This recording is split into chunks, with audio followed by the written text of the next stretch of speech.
सबको जय मसीह की। प्रभु यीशु मसीह नासरी के नाम में आप सभी का हार्दिक स्वागत करता हूं और परमेश्वर का धन्यवाद करते हैं कि आज फिर परमेश्वर ने हमें एक नया दिन दिया और अपनी उपस्थिति में आने के लिए प्रभु ने हमारी सहायता की। और आज हम परमेश्वर के वचन से कुछ ना कुछ सीखेंगे कि परमेश्वर का वचन हमें क्या शिक्षा देता है। और जितना हम परमेश्वर के वचन की ओर अपना ध्यान केंद्रित करेंगे, परमेश्वर के वचन को पढ़ेंगे, परमेश्वर के वचन को समझेंगे। बाइबल एक समंदर है, इट इज़ एन ओशन। तो इसके अंदर जितना हम जाएंगे उतना ही हमें इस वचन की गहराई मिलेगी। तो मैं इसकी ओर ध्यान दे रहा था और ये वचन मैंने पहले पढ़ा था और परमेश्वर ने इस वचन को मेरे मन में डाला और पवित्र आत्मा ने मुझे ये वचन याद कराया। और जो मुझे याद कराया और इस वचन को याद कराकर मुझे यो परमेश्वर ने इस वचन से एक गहराई समझाई, उसको आप सबके साथ मैं बांटना चाहता हूँ। तो आइए हम परमेश्वर के पवित्र वचन को खोलेंगे। The gospel of Matthew chapter 19 verse 16 to 22। The gospel of Matthew chapter 19 verses 16 to 22। मत्ती रचित सुसमाचार उसका 19 अध्याय उसकी 16 से लेकर 22 आयतें। मत्ती रचित सुसमाचार उसका 19 अध्याय उसकी 16 से लेकर 22 तक।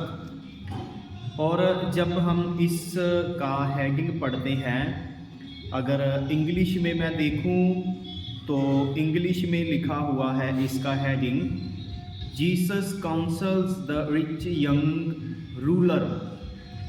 हिंदी में अगर इसका हम टाइटल देखें तो लिखा हुआ है धनी युग और अनंत जीवन। इन आयतों को मैं पढ़ूंगा नहीं बल्कि एक कंक्लूजन दूंगा, तो आप इन आयतों को पढ़ सकते हैं। यहाँ पे हम देख सकते हैं कि यीशु मसीह जब प्रवचन कर रहे थे, वो स्वर्ग के राज्य की बातें लोगों से कर रहे थे। तो चलो आइए हम पढ़ ही लेते हैं इन वर्सेस को। जब हम 16 वर्ष पढ़ते हैं, इसमें लिखा हुआ है, एक मनुष्य यीशु के पास आया और उससे कहा, हे गुरु, मैं कौन सा भला काम करूं कि अनंत जीवन पाऊं। 17 आयत। उसने उससे कहा, तू मुझसे भलाई के विषय में क्यों पूछता है? भला तो एक ही है, पर यदि तू जीवन में प्रवेश करना चाहता है तो आज्ञाओं को माना कर। 18 आयत। उसने उससे कहा, कौन सी आज्ञाएं? यीशु ने कहा, ये कि हत्या ना करना, व्यभिचार ना करना, चोरी ना करना, झूठी गवाही ना देना। 19 आयत। अपने पिता और अपनी माता का आदर करना और अपने पड़ोसी से अपने समान प्रेम रखना। 20 आयत में लिखा हुआ है, उस जवान ने उसे कहा, इन सब को तो मैंने माना है, अब मुझ में किस बात की घटी है? 21 आयत। यीशु ने उससे कहा, यदि तू सिद्ध होना चाहता है तो जा, अपना माल बेचकर कंगालों को दे और तुझे स्वर्ग में धन मिलेगा, और आकर मेरे पीछे हो ले। 22 आयत। परंतु वह जवान ये बात सुन उदास होकर चला गया, क्योंकि वह बहुत धनी था। हालेलुया। परमेश्वर इस वचन के पढ़े जाने से आप सबको आशीष दे, बहुतायत से आशीष दे। इस वचन से परमेश्वर ने मेरे मन में क्या बात डाला। हम आज देखते हैं बहुत सारे लोग धनी हैं इस पृथ्वी पे, उनके पास बहुत सारा पैसा है, इतने अमीर हैं, इतने पैसे वाले लोग हैं, हम कुछ नहीं बात कर सकते, इतना पैसा है उनके पास।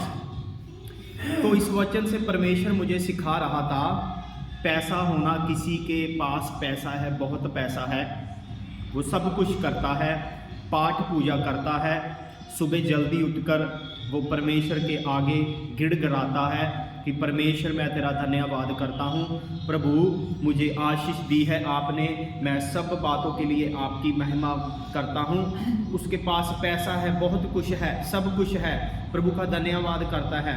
पर इस धनी व्यक्ति के जैसे उन लोगों के पास एक चीज़ की कमी है। तो परमेश्वर मुझे इस वचन से परमेश्वर ने मुझे यही सिखाया कि हर एक व्यक्ति चाहे कुछ भी वो कर रहा है, उनमें एक चीज़ की कमी है, और वो कमी भी ऐसी है, वो छोटी कमी नहीं, इतनी बड़ी कमी है जिस कमी को निकालना बहुत ही आवश्यक है, ज़रूरी है। अगर वो कमी हम इस धरती पे रहते हुए उस कमी को ना निकाला तो बाइबल बताती, वचन बताता है कि हम मोक्ष प्राप्त नहीं कर पाएंगे। हम देखते हैं, मेरा ये एक्सपीरियंस है, मैं अक्सर लोगों को ये बताता हूँ, शिक्षा देता हूँ, हम चाहे इस धरती पे रहते हुए किसी भी धर्म में है, किसी भी रिलीजन में है, हम विश्वास करते हैं, पर इस धरती से, इस पृथ्वी से जाने से पहले, जाने का मतलब मर जाना, कहने का मतलब जब हमारे इस शरीर में जो परमेश्वर ने आत्मा डाल रखी है, उस आत्मा को जब परमेश्वर वापस लेगा, उस आत्मा को वापस लेने से पहले हमें यीशु के बारे में जानना बहुत ज़रूरी है।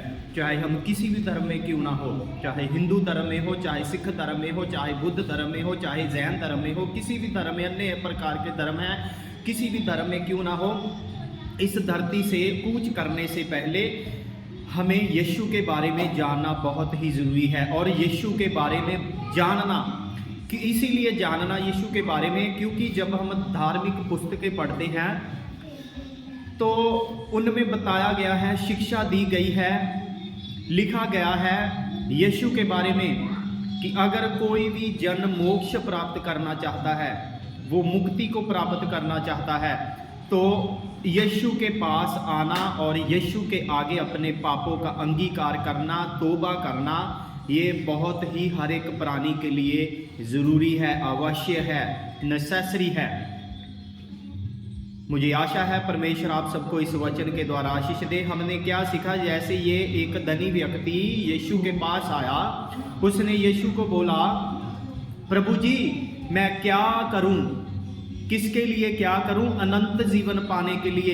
अनंत जीवन किसको बोलते हैं? ये धरती के ऊपर मेरी आयु 35 साल है, 50 साल है, 70 साल है, इसको अनंत जीवन ही बोला जाता। It is a temporary life, ये समकालीन ज़िंदगी है, कुछ समय की ज़िंदगी परमेश्वर ने हमें दी है। अनंत जीवन उसको बोलते हैं जिस जीवन का कोई अंत नहीं होता, और वो 2 प्रकार का है, एक स्वर्ग का जीवन और एक नरक का जीवन। हालेलुया। तो ये हमारे हाथ में निर्णय है, हमने कौन सा डिसीजन लेना है। यीशु के पास आएंगे, यीशु के आगे हम अपने पापों का अंगीकार करेंगे, वो अवश्य प्रभु यीशु मसीह वचन में बताता है, धार्मिक पुस्तकें बताते हैं, यीशु के बिना हमारा उद्धार नहीं होगा, हमारी मुक्ति नहीं होगी। और जैसे ये शख्स यीशु के पास आया, यीशु को इसने बोला मैं अनंत जीवन पाने के लिए, कहने का मतलब स्वर्ग जाने के लिए क्या करूं? तो यीशु ने उसको बताया, क्या तू ये काम नहीं करता? तुझे नहीं पता कि पुस्तक में लिखा हुआ है, वचन में लिखा हुआ है, जो हमारे पूर्वज थे, हमारे बाप दादे थे, उनको परमेश्वर ने बताया, उनसे बात करी, उनके बारे में, उनके द्वारा लिखे हुए वचनों को आपने नहीं पढ़ा कि तू चोरी ना कर, तू व्यभिचार ना कर, तू झूठी गवाही ना दे, तू अपने माता पिता का आदर कर, तू ये कर वो कर। तो उसने बोला, प्रभु मैं ये तो सब काम कर रहा हूँ। तो यीशु ने उसको बोला, जा, तेरे में एक कमी है, जितना तेरे पास माल धन है उसको बेच और जाकर गरीबों में, कंगालों में उसको डिस्ट्रीब्यूट कर दे, उसको दान कर दे, उसको बांट दे। तो वचन में लिखा है, ये व्यक्ति उदास होकर चला गया। इसने अपनी उस कमी को निकालना नहीं चाहा। आया तो था कि मुझे अनंत जीवन मिल जाए, यीशु मुझे अनंत जीवन दे दो।